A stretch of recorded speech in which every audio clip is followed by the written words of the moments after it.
Intatheli yezindaba ze-SABC ezinze KwaZulu-Natal uVusi Khumalo ehambisana nomthwebuli wezithombe uThulani Ngcobo baxoxisana nosomlando kaZulu uKhaya Ndwandwe mayelana nomlando wezinxushunxushu uma kubekwa ingonyama yamaZulu. Yebo phakathi ehlala Nkosi kweNgonyama siselapha nje ukuzoyitholela njenge SABC ukuthi kube njani ungena ehlalweni kweSilo uMisuzulu ngoba yakhumbula ukuthi umlando ungazuthi ke uyayiphinda kakhulukazi ezindabeni ezithinta uZulu. Sizokhuluma nosomlando walapho okhuluma kakhulukazi ezindabeni ezithinta uZulu umnumzana Khaya Ndwandwe ozosithatha sibekeke ukuthi iSilo esikhona singene kanjani ngoba umlando uyayiphinda mfokaZwide. Angibonge ngibingelele kubalaleli nangikhuleke nasendlunkulu. Iqiniso mashobane umlando uyiphindile aqali. Sekuthatha ukuthi ngathi kufuna ukuba ngokwesithathu lesilokhu ukuthi mangabe kuzobekwa iSilo kube nobudluthudluthe endlunkulu.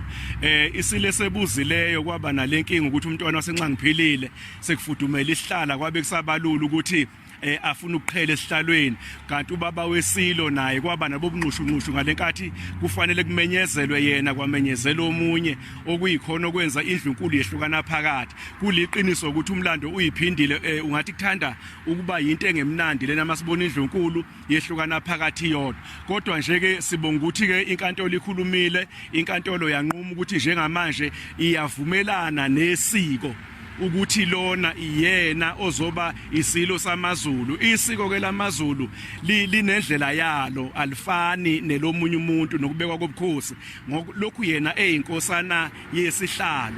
Kwake kwaba nokukhuluma ke mashobana ukuthi kusaziliwe inkosana mashobana ayizili ngalenkathi kushona ubaba ekhaya abadala bayahlangana ekseni ukuthi ngumgqibelo mangabe kumgqibelo ngalelo langa kukhonjwe inkosana mangekho umsindo inikeze umkhonto ihambe ngalelo langa nomndeni ifika ihlabe ithuna balimbe baliqede ithuna mase qediwe lapho seqedwe umsebenzi wonke sekugcwele umphakathi wonke lapho bese kwephula umkhonto awephule phambi kwabantu sekuyazi ukuthi yini lena isephula umkhonto manje kube nabubuhiqi sekhona abasendlunkulu abathi kufanele ihlalo kuzile inkosana izili bekwa ubaba wayo engakehleli kuphi khona ethuneni. Yebo lo ke mnumzana Khaya Ndwandwe okuyena kusomlando kakhulukazi ezindabeni ezithinta uZulu. Umphakathi uphawulile ngesinqumo sikaMengameli uCyril Ramaphosa sokugunyaza njenge Ngonyama yamaZulu iSilo uMisuzulu kaZwelithini.